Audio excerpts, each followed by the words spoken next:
In the previous video, I showed you how to quick and dirty paint color onto your character, and now we're going to bring that into Photoshop. So if we go to Open in Photoshop, this is my project, and the paint images are in source images in 3D paint textures under the name of the file you've just been working on. And this is the one I was painting my character, so character shape color, that is the one we want to open. This is what it looks like. It's very dirty, ugly, it's not quite finished, but we can start with this, and if we just eyedrop whatever color we were painting with, and then we can sort of start cleaning this up and fill the holes and make it nice and smooth. But we have no idea where we're painting now in relation to our character. So we want to bring our UV map into this image.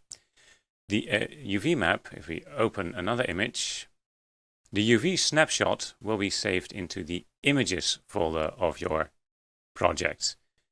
It actually saves it wherever it last saves a out UV, so you might need to look for it. Make sure you know where you saved it. But this is what we named it, character out UV. And we don't see anything because the UVs are basically stored in the alpha channel. So it's transparency with like a little bit of UVs. If we zoom in on it, you can see there are actually lines there. We want to bring this into our other image. So I'm just going to right click on the layer and choose duplicate layer.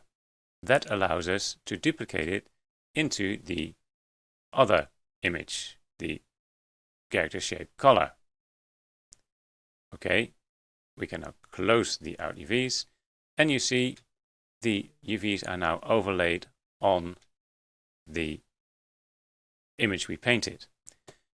I always like to invert it, have it black. You can actually save it directly as black. And to make sure that we don't accidentally mess with our UVs, we can lock the transparency. We want to paint in our paint layer, that's layer 0 in this case. We could even call that color. And if we now paint, we can see exactly where we're painting. So we're now on 100%. We go to paint, and we can paint and neatly follow the little smaller brush. Neatly follow the UVs, because if you build your model properly, your UVs will be aligned with wherever you want your colors to end up. There we go.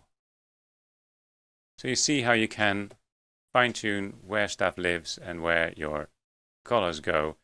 And you can also, of course, use image textures, do anything you can do in Photoshop. And once you're done with adjusting your image, you want to export it again for use in Maya. Don't forget to turn off the UVs before you export, otherwise you get all those lines on your character. And we can just now export this as whatever, or just save as. And if you save it as a format that does not support layers, you don't need to worry about it.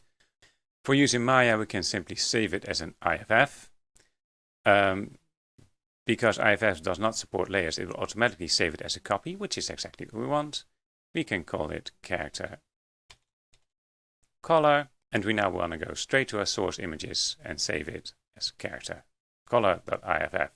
It will ask us if we want it in an Amiga format or in a Maya format. The Amiga is a computer system from the 90s.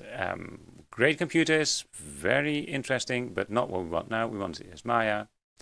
So it's now saved as a IFF, and in Maya we should now put a proper shader on there, a proper Arnold shader, and apply this as image texture to the base color.